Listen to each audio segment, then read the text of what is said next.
Hello everyone, welcome to Meera's kitchen. આ વિડીયોમાં હું તમને ઇન્સ્ટન્ટ બ્રેડ બનાવતા શીખડાવીશ। બહુ જ જલ્દીથી આ બ્રેડ બની જશે અને બહુ જ મસ્ત લાગશે। તમારી પાસે જે ઘરમાં ઇન્ગ્રીડિયન્ટ્સ હશે એમાંથી જ તમે બનાવી શકશો।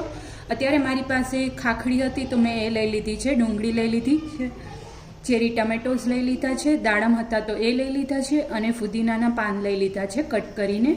તો બધા ઇન્ગ્રીડિયન્ટ્સ આપણે એક બાઉલમાં એડ કરી દઈશું। થોડાક ફુદીનાના પાન આપણે ઉપર ગાર્નિશિંગ માટે રહેવા દઈશું। હવે આપણે આમાં જલ્દીથી બધા મસાલા કરી લઈએ। થોડું એવું લાલ મરચું પાવડર એડ કરી દઈશું, જલજીરા થોડી એવી એડ કરી દઈશું, નમક એડ કરીશું એઝ પર ધ ટેસ્ટ,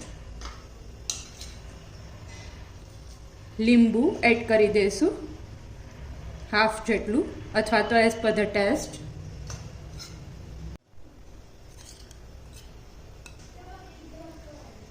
પછી અત્યારે મારી પાસે આંબલીની ચટણી રેડીમાં જ હતી તો મેં એ બી યુઝ કરી લીધી। જો તમારી પાસે આ ના હોય તો તમે ટમેટો કેચઅપ એડ કરી શકો, એનાથી બી બહુ જ ફાઇન ટેસ્ટ આવશે।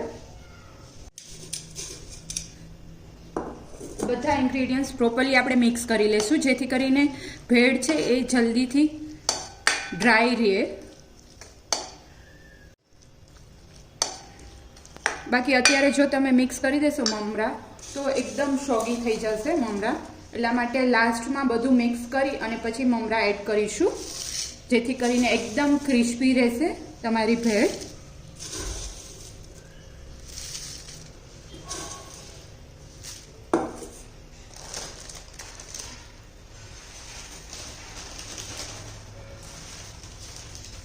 થોડી એવી સેવ એક્સ્ટ્રા એડ કરી દઈશ।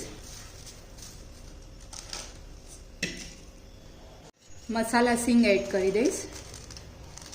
તમારી પાસે મસાલા સિંગ ના હોય તો તમે એમ જ દાણા બી લઈ શકો। હવે પ્રોપરલી આપણે મિક્સ કરી દઈશું। તો રેડી છે ઇન્સ્ટન્ટ ભેળ, તમે 5 મિનિટમાં બનાવી અને ખાઈ શકશો। બપોર પછી તમને ભૂખ લાગી હોય અને તમારે કંઈ બનાવવું હોય ઇન્સ્ટન્ટ તો આવી રીતના કેરીની સિઝનમાં બહુ જ ફાઇન ભેળ બની અને રેડી થશે। આપ બી આ રેસીપી ટ્રાય કરજો। તો રેડી છે ઝટપટથી બની જાય એવી ભેળ। આપ બી આ રેસીપી ટ્રાય કરજો અને મને કમેન્ટ કરી અને જણાવજો તમને મારી રેસીપી કેવી લાગી। Thank you for watching my video.